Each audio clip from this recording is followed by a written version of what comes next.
नमस्कार दोस्तों, the book society में आपका बहुत बहुत स्वागत है। जहां हम आज की क्लास में सब्जेक्ट कोड BHIC 101 के चैप्टर नंबर 5 की चर्चा करेंगे। चैप्टर का नाम होगा हड़प्पा सभ्यता प्रथम। अगर हम चैप्टर नंबर 5 की बात करें, चैप्टर नंबर 6 की बात करें और चैप्टर नंबर 7 की बात करें, तो ये तीनों ही चैप्टर हड़प्पा सभ्यता से संबंधित हैं। जहाँ चैप्टर नंबर 5 में सिर्फ हमें यह पढ़ा जाएगा कि हड़प्पा सभ्यता की खोज में किन किन लोगों का योगदान था, हड़प्पा सभ्यता का नामकरण कैसे किया गया, हड़प्पा सभ्यता का विस्तार क्षेत्र कहाँ कहाँ तक फैला हुआ है। इतना ही नहीं, हड़प्पा सभ्यता के उदय के बारे में विद्वानों की क्या राय है और विद्वानों में इसको लेकर क्या मतभेद हैं। ये सभी चीज़ें आपको इस चैप्टर में पढ़ाई जाएगी। इससे आगे जो हड़प्पा की विशेषताएं हैं वो चैप्टर नंबर 6 में पढ़ाया जाएगा और हड़प्पा का पतन कैसे हुआ, हड़प्पा समाप्त कैसे हुई, ये बात आपको चैप्टर नंबर 7 में पढ़ाया जाएगा। तो चलिए शुरू करते हैं हम आज की क्लास। सबसे पहले चैप्टर में एक प्रस्तावना दी गई है जो कि कुल मिलाकर हमें ये बताती है कि आगे चैप्टर में हम क्या पढ़ेंगे। चैप्टर की वास्तविक शुरुआत यहाँ से होती है खोज से। तो देखो, हड़प्पा सभ्यता की खोज के बारे में आपने क्लास 12th में पढ़ा होगा कि हड़प्पा सभ्यता की खोज का श्रेय जॉन मार्शल को जाता है। यानी कि जॉन मार्शल जो एक व्यक्ति थे, इन्होंने 1924 में पूरी दुनिया के सामने ये डिक्लेरेशन दिया कि आज से 5000 साल पहले सिंधु नदी के आसपास एक सभ्यता फल फूल रही होगी, जिसे हम सिंधु घाटी सभ्यता या हड़प्पा सभ्यता कहते हैं। तो सबसे बड़ा जो नाम आता है सिंधु घाटी की खोज में वो आता है जॉन मार्शल का। लेकिन जब हम गहराई से अध्ययन करते हैं और विस्तार से उसको पढ़ते हैं तो हमें पता चलता है कि जॉन मार्शल वो व्यक्ति नहीं थे जिन्हें सबसे पहली बार हड़प्पा के बारे में पता हो। सबसे पहला व्यक्ति वो था जिसे हड़प्पा के बारे में पता था, वो था चार्ल्स मैसन। तो सबसे पहले व्यक्ति कौन थे जिन्हें हड़प्पा के बारे में पता चला, वो थे चार्ल्स मैसन। उन्होंने इस क्षेत्र की पहचान एक प्राचीन शहर संगल से की। यानी कि हड़प्पा को डायरेक्टली इंडिकेट नहीं कर पाए, उन्हें लगने लगा कि ये एक शहर है जिसका नाम संगल है और ये जो संगल शहर है ये सिकंदर के काल से जुड़ा हुआ था। तो चार्ल्स मैसन को हड़प्पा के बारे में पता तो चला, लेकिन उसे ये नहीं पता चल पाया कि वास्तव में इस क्षेत्र का एक ऐतिहासिक महत्व है। उसने सोचा कि एक शहर है संगल जो कि सिकंदर के टाइम पीरियड से जुड़ा होगा। 1853-54 में अलेक्जेंडर कनिंघम, जिन्हें भारतीय पुरातत्व का जनक भी कहा जाता है, अलेक्जेंडर कनिंघम ने हड़प्पा के खंडरों का दौरा किया और उन्होंने गलती से यह निष्कर्ष निकाला कि भाई ये ना एक बौद्ध मठ है। यानी कि अलेक्जेंडर कनिंघम जब यहाँ के दौरे पर गए तो उन्होंने ना वो समझ ही नहीं पाए कि ये जगह जो है ये इतनी ज़्यादा हिस्टोरिकल हो सकती है। उन्हें लगने लगा कि एक ना बौद्ध मठ होगा जहाँ पर कुछ बौद्ध उपदेशक उपदेश देते होंगे और स्टूडेंट यानी कि बहुत सारे छात्र वहाँ पर अनुयायी जो थे वो उन उपदेशों को सुनने आते होंगे, यानी कि एक बौद्ध मठ होगा। इसके अलावा अलेक्जेंडर कनिंघम को कुछ मोहरें भी प्राप्त हुई, लेकिन वो उन मोहरों को भी नहीं समझ पाए क्योंकि उस मोहर पर एक चित्र बना हुआ था और वो चित्र था एक बैल का, एक वृषभ का, और जो ये बैल था ये बिना कुबड़ वाला था। तो अलेक्जेंडर कनिंघम का ये मानना था कि भारत उपमहाद्वीप में जो बैल मिलते हैं उनका तो एक कुबड़ होता है, लेकिन ये जो मोहर मिली है इस पे तो कुबड़ वाला बैल है नहीं, बिना कुबड़ वाला बैल है। तो फिर इसका मतलब ये है कि ये बैल जो है ये भारत का नहीं है। तो इसका मतलब ये है कि ये सभ्यता भी यहाँ की नहीं होगी। तो ऐसे में जो हमें हड़प्पा सभ्यता के बारे में 1853-54 में ही पता चल जाना चाहिए था, वो नहीं पता चल पाया क्योंकि अलेक्जेंडर कनिंघम इस बात को समझ ही नहीं पाए। समय बीता और आगे चलकर बड़े पैमाने पर खुदाई कार्य हुए और 1921-22 में एक व्यक्ति थे दयाराम साहनी और एक व्यक्ति थे रखालदास बनर्जी। इन्होंने क्रमशः हड़प्पा और मोहनजोदड़ो की खुदाई कार्य किए और उसके बाद वहाँ से जो सामान मिला उसका गहराई से अध्ययन करने के बाद, उसका टाइम पीरियड ज्ञात करने के बाद जॉन मार्शल ने घोषणा करी कि आज से 5000 साल पहले सिंधु नदी के पास कोई सभ्यता फल फूल रही होगी। इसीलिए इसे सिंधु घाटी सभ्यता का नाम उन्होंने दिया। क्योंकि इस जगह पर जो पहला क्षेत्र खोजा गया था वो हड़प्पा था, इसलिए पूरी सभ्यता को हम हड़प्पा सभ्यता के नाम से जानते हैं। तो हड़प्पा की खोज में वैसे तो बहुत सारे लोगों का योगदान है, बट यहाँ पर मेजरली जो बात की गई है चार्ल्स मैसन, अलेक्जेंडर कनिंघम, दयाराम साहनी, रखालदास बनर्जी और जॉन मार्शल की बात की गई है। तो इतनी बात आपको क्लियर है। आगे चैप्टर में जब आप आगे बढ़ेंगे तो आगे चैप्टर में नामावली और विस्तार क्षेत्र में हमें यह बताया गया है कि हड़प्पा का नामकरण कैसे किया गया और ये कहाँ कहाँ तक फैली है। तो नामकरण के मैंने बताया आपको कि पुरातात्विक क्या करते हैं, तो आर्कियोलॉजिस्ट ये करते हैं जब उन्हें पहला शहर मिलता है खुदाई के दौरान, खोज के दौरान, उस शहर के नाम पर वो पूरी सभ्यता का नामकरण कर देते हैं। तो ऐसे में जो पहला शहर खोजा वो था हड़प्पा। तो हड़प्पा के नाम पर इन्होंने क्या करा, इस पूरे के पूरे क्षेत्र को हड़प्पा सभ्यता नाम रख दिया। लेकिन शुरुआत में इसे सिंधु घाटी सभ्यता भी कहा गया, क्योंकि शुरुआत में जितने भी क्षेत्र खोजे गए, चाहे मोहनजोदड़ो हो, हड़प्पा हो, अलाहादीनो हो, चनूदड़ो हो, ये सब सिंधु घाटी में थे, इसलिए इसे सिंधु घाटी सभ्यता भी कहा गया। लेकिन 1947 के बाद जो खुदाई कार्य हुए उसमें लोथल मिला, सुरकोटदा, धौलावीरा गुजरात में, कालीबंगन राजस्थान में मिला, बनावली और राखीगढ़ी हरियाणा में मिले। ऐसी एक बहुत इंपॉर्टेंट जगह थी शोरतुघई, ये अफगानिस्तान में मिली। इसके अलावा चौलिस्तान में 174 से भी ज़्यादा क्षेत्र मिले हैं। ये सब हाकड़ा नदी और घग्गर नदी के किनारे थे। तो ऐसे में हम कैसे कह सकते हैं पूरी की पूरी सभ्यता सिंधु घाटी सभ्यता है? तो इसलिए जो वर्तमान के विद्वान हैं अब वो इस सभ्यता को सिंधु घाटी सभ्यता नहीं कहते, क्योंकि शुरुआती बस्तियां तो सिंधु घाटी के किनारे मिली हैं, लेकिन बाद की जो बस्तियां मिली हैं वो सिंधु नदी के किनारे नहीं बल्कि अन्य नदियों के किनारे भी मिली हैं। तो इसलिए अब वर्तमान में इसे हड़प्पा सभ्यता ही कहा जाता है। सिंधु घाटी सभ्यता प्राचीन समय में इसे कहा जाता था। अब हम ये पढ़ने जा रहे हैं कि हड़प्पा का विस्तार क्षेत्र कहाँ से कहाँ तक है, यानी कि हड़प्पा का जो भौगोलिक क्षेत्र है वो कहाँ से कहाँ तक है। तो आप यहाँ पर एक मैप देख सकते हैं। इस मैप में देखेंगे तो आप अफगानिस्तान का पूरा एरिया आ रहा है, पाकिस्तान का पूरा एरिया आ रहा है, भारत की अगर आप बात करोगे तो जम्मू, मेरठ, फिर यहाँ पर गुजरात, राजस्थान के जो इलाके हैं और महाराष्ट्र का थोड़ा सा इलाका बाउंड्री वाला आ रहा है। तो ये हड़प्पा का पूरा मानचित्र है कि इस पूरे क्षेत्र में जो है हड़प्पा सभ्यता का विस्तार क्षेत्र था। अब यहाँ पर कौन कौन सी प्रमुख साइटें थीं, उन साइट्स के बारे में यहाँ बताया जाएगा आपको। जैसे कि यहाँ पर सारा लिखा हुआ है कि सिंधु घाटी का जब आप निचला हिस्सा देखोगे तो ये बहुत ही ज़्यादा समृद्ध था और ये क्षेत्र था सिंध। यहाँ पर एक बहुत बड़ी बस्ती थी जिसका नाम था मोहनजोदड़ो, और मोहनजोदड़ो लरकाना जिले में स्थित था और मोहनजोदड़ो सिंधु नदी के किनारे भी था।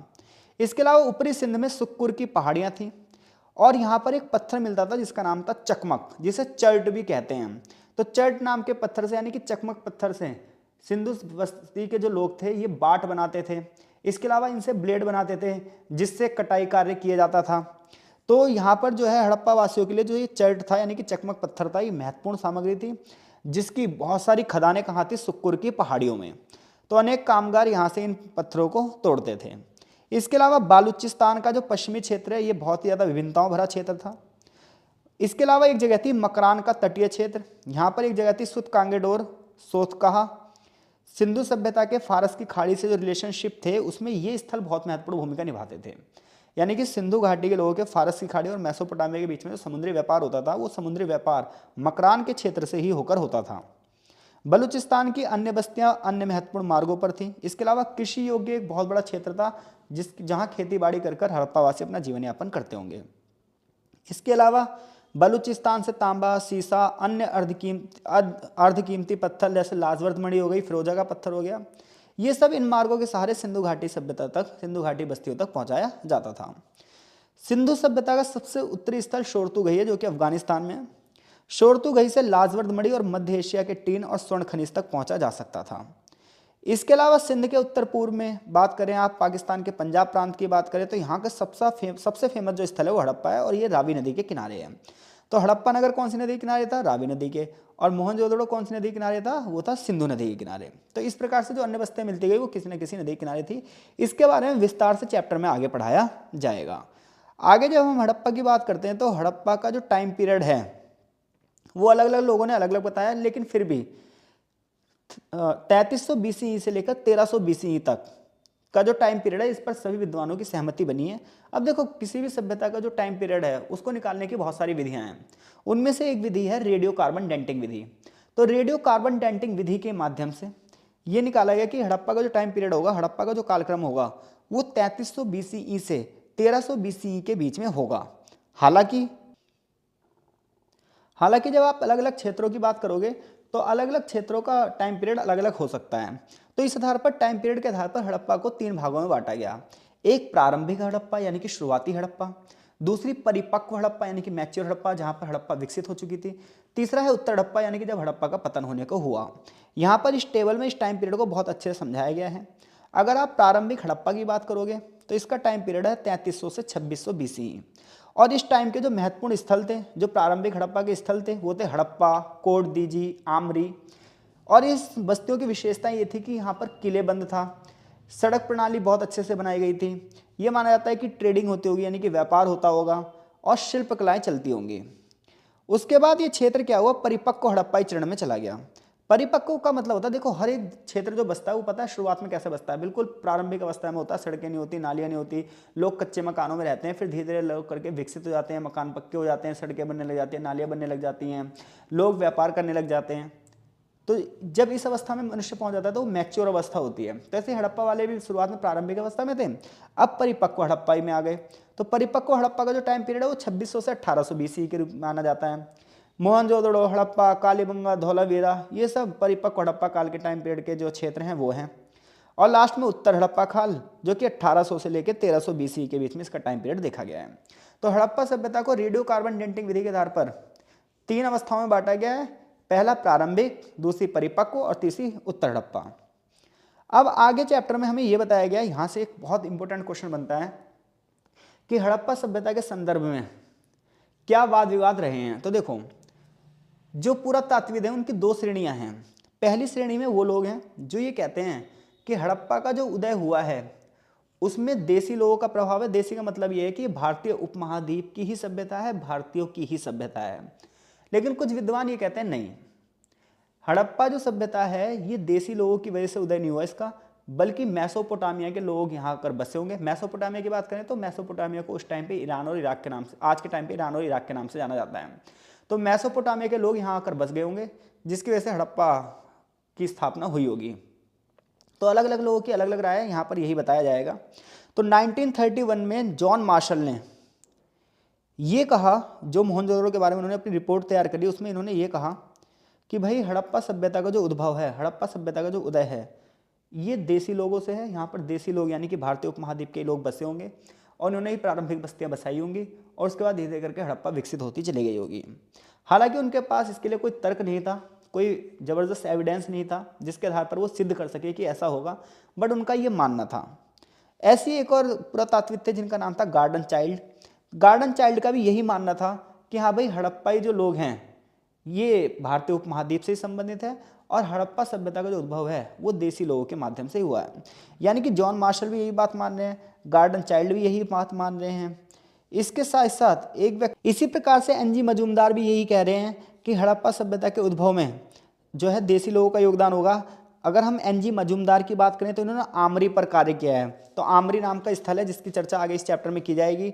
तो एनजी मजूमदार का ये मानना था, जिन्होंने आमरी नाम के स्थल पर खुदाई कार्य किए और वहाँ का अध्ययन किया, उन्हें वहाँ पर बहुत सारे मृदभांड भी मिले। तो इन्होंने कहा कि हाँ भाई जो है हड़प्पा जो है वो देसी लोगों के माध्यम से ही इसका उद्भव हुआ होगा। तो चाहे आप एनजी मजूमदार की बात करो, चाहे गार्डन चाइल्ड की बात करो, चाहे आप जॉन मार्शल की बात करो, ये इस प्रकार के लोग थे जिनका ये मानना था कि हड़प्पा के उद्भव में देसी लोगों का योगदान है। जबकि दूसरी ओर कुछ अन्य विद्वान थे जो कि ये कहते नहीं, हड़प्पा का जो उद्भव है वो मेसोपोटामिया की वजह से हुआ होगा, कि मेसोपोटामिया के कुछ लोग यहाँ आकर बस गए होंगे जिसके परिणाम स्वरूप इन बस्तियों की स्थापना हुई होगी। और इसमें सबसे बड़े जो विद्वान हैं उनका नाम है E.H. मैके। E.H. मैके ने कहा कि यह सभ्यता मेसोपोटामिया के उरुक शहर की संस्कृति के द्वारा बसाई गई है। तो मेसोपोटामिया में 3 नगर थे जो सबसे ज़्यादा फेमस थे, एक था उर, एक था उरुक और एक था मारी। तो E.H. मैके ये कहते हैं कि जो मेसोपोटामिया का उरुक नगर था वहाँ के आक्रमणकारियों और देशी लोगों के बीच के प्रभाव से एक नई सभ्यता का जन्म हुआ होगा और वही सभ्यता हड़प्पा सभ्यता कहलाई होगी। ऐसे एक व्यक्ति थे स्टुअर्ट पिगट। स्टुअर्ट पिगट की अगर हम बात करें तो इन्होंने शुरुआत में जॉन मार्शल के विचारों का समर्थन किया था और इन्होंने ये कहा था कि भाई हड़प्पा सभ्यता का उद्भव पूरी तरीके से देशी रूप से हुआ है, लेकिन अभी तक इसकी सही प्रक्रिया को समझा नहीं जा सका है। ऐसी एक व्यक्ति है जिनका नाम है एम व्हीलर। एम व्हीलर इस संभावना से इनकार करते हैं। उन्होंने मेसोपोटामिया के प्रभाव को महत्वपूर्ण माना है, लेकिन उन्होंने ये नहीं कहा कि लोग यहाँ पर आकर बस गए होंगे। उनका ये मानना है कि मेसोपोटामिया से जो शहरी सभ्यता के अंग हैं वो हड़प्पा वालों ने एब्जॉर्व किए होंगे। उन्होंने क्या कहा कि जो हड़प्पा के लोग हैं उन्होंने यहाँ की जो संस्कृति है उसकी नकल की होगी, जैसे भवन निर्माण में ईंटों का प्रयोग हुआ। मोहनजोदड़ो हड़प्पा में जो किले बनाए गए, दुर्ग बनाए गए, उस पर भी मेसोपोटामिया का प्रभाव दिखता है। व्हीलर के अनुसार सिंधु सभ्यता ने मेसोपोटामिया से विचारों को ग्रहण किया है, लेकिन वहां से लोग आकर बसे हों ऐसा इनका मानना नहीं है। ऐसी एक और व्यक्ति हैं D.H. गार्डन, ये मैंने हाईलाइट कर रखा है व्हीलर के विचारों को। इसके बाद D.H. गार्डन ने तर्क दिया है कि मेसोपोटामिया से लोगों का वास्तविक प्रवासन हुआ होगा। यानी कि D.H. गार्डन का मानना है कि मेसोपोटामिया से लोग भागे होंगे और आके यहाँ बस गए होंगे, उन्होंने अपनी नई बस्तियाँ बनाई होंगी जिसे हड़प्पा सभ्यता नाम दिया गया है। 1960 के बाद धीरे धीरे जब और स्टडी होने लगी तो विद्वानों के विचार और बदलने लगे। पाकिस्तान के एक विद्वान थे जिनका नाम था F.A. खान। इन्होंने एक जगह थी कोट दीजी, उसकी खुदाई करी और वहाँ पर जो सामान मिला उसका अध्ययन किया। वहाँ पर एक किलेबंद दुर्ग भी मिला। तो इन्होंने इसके अलावा वहाँ पर बहुत सारे तस्तरियाँ, पीपल के पत्ते, मछली के शल्क, टेराकोटा केक, ये सब चीज़ें थी जो कि हड़प्पा सभ्यता से पहले की थी। तो इन्होंने कहा भाई सिंधु घाटी सभ्यता से पहले भी यहाँ पर बस्तियाँ थीं, यानी कि ऐसा नहीं है कि इस क्षेत्र में सबसे पहले सिंधु घाटी सभ्यता ही विकसित हुई होगी, इससे पहले भी लोग यहाँ रहते थे। शायद वो कोटदीजी संस्कृति क्यों हो। तो इनका मानना है कोटदीजी संस्कृति के परिणाम स्वरूप हड़प्पा सभ्यता का विकास होगा। 1960 के दशक में कालीबंगन की खुदाई हुई। कालीबंगन की खुदाई 1 दशक तक चलती रही, लगभग 10 सालों तक, और यहाँ पर बहुत सारे प्रकार की बस्तियाँ मिली, हमें सामान मिला, किलेबंद बस्तियाँ मिली। इसी प्रकार से एक व्यक्ति थे ए घोष जो घग्गर घाटी में कार्य कर रहे थे। इन्हें एक जगह मिली सोथी नाम की। तो सोथी नामक स्थल पर, जो कि कालीबंगा जो है राजस्थान का इलाका है, यहाँ पर उन्हें मृदभांड मिले, यानी कि बर्तन मिले कई सारे, जिसकी तुलना उन्होंने करी। तो उनका मानना था कि हड़प्पा सभ्यता का जो विकास हुआ होगा वो सोथी संस्कृति से हुआ होगा। कुल मिलाकर ये सारी जो घटनाएं वो ये बता रही हैं कि भाई हड़प्पा सभ्यता में जो लोग रह रहे थे वो एकदम से ऐसा नहीं है कि हड़प्पा सभ्यता से रिलेटेड हो, उससे पहले भी कई छोटी छोटी संस्कृतियां में भी इस क्षेत्र में फल फूल रही होंगी, जिसके परिणाम स्वरूप एक मैच्योर हड़प्पा सभ्यता यानी कि परिपक्व हड़प्पा सभ्यता का विकास हुआ होगा। 1970-71 में नए नए शोध कार्य हुए, नई नई रिसर्च हुई। जैसे कि M.R. मुगल ने कहा कि भाई हड़प्पा सभ्यता से पहले बहुत सारी बस्तियां थीं, जिसे पूर्व हड़प्पा बस्ती का नाम दिया गया, जिसकी चर्चा आगे चैप्टर में बहुत अच्छे से की जाएगी। तो कुल मिलाकर 1970 के दशक तक ये बात सिद्ध हो गई कि परिपक्व हड़प्पा काल से पहले आरंभिक हड़प्पा काल की बस्तियां थीं और इन बस्तियों में लोग रहते थे, कृषि कार्य करते थे और अपना जीवन यापन करते थे। और आगे चलकर 3/5 प्रारंभिक बस्तियां ऐसी थीं, यानी कि लगभग 60 से 70% बस्तियां ऐसी थीं जो पिनहा बसावट से पहले ही जिन्हें त्याग दिया गया। हालांकि हड़प्पा नाम का जो नगर था यहाँ पर लगातार बसावट बनी रही थी और लोग बाग इधर से उधर आवाजाही करते थे, इन बस्तियों का विनाश नहीं हुआ था। इसलिए प्रोफेसर हबीब यह निष्कर्ष निकालते हैं कि हड़प्पा की भिन्न भिन्न जो प्रारंभिक संस्कृतियां हैं इसमें एकता स्थापित करने का प्रयास किया था और इस एकता को प्रयास करने में सबसे बड़ी भूमिका थी कोटदीजी संस्कृति की। तो कोटदीजी संस्कृति क्या है, सोथी सीसवाल संस्कृति क्या है, चोलिस्तान की बस्तियां कौन सी थीं, ये चीज़ आगे इस चैप्टर में बहुत अच्छे से समझाई गई है। तो ये सब चीज़ें हम इस चैप्टर के नेक्स्ट पार्ट में समझेंगे। अभी के लिए इस चैप्टर को हम यहीं पर विराम लगाते हैं। यहाँ से कुछ क्वेश्चन बनते हैं। तो हड़प्पा सभ्यता की जो भौगोलिक विशेषताएं हैं इस चैप्टर में जो हमने अब तक पढ़ा कि हड़प्पा की खोज में किन किन का योगदान था, हड़प्पा की जो भौगोलिक विशेषताएं हैं, हड़प्पा कहाँ से कहाँ तक फैली हुई है, हड़प्पा सभ्यता के बारे में विद्वानों में क्या वाद विवाद हैं, ये सब हमने पढ़ लिया है। आगे इस चैप्टर में बताया जाएगा प्रारंभिक हड़प्पा क्या है, प्रारंभिक हड़प्पा की संस्कृतियाँ कौन कौन सी हैं, जिसमें आपको कोटदीजी संस्कृति के बारे में, चौलिस्तान के बारे में, पंजाब के बारे में, सोथी सीसवाल संस्कृति के बारे में, हरियाणा और इसके साथ ही साथ आमरी नाल संस्कृति के बारे में बहुत विस्तार से बताया जाएगा। तो मिलते हैं इस चैप्टर के पार्ट 2 में, तब तक के लिए आपका बहुत बहुत धन्यवाद।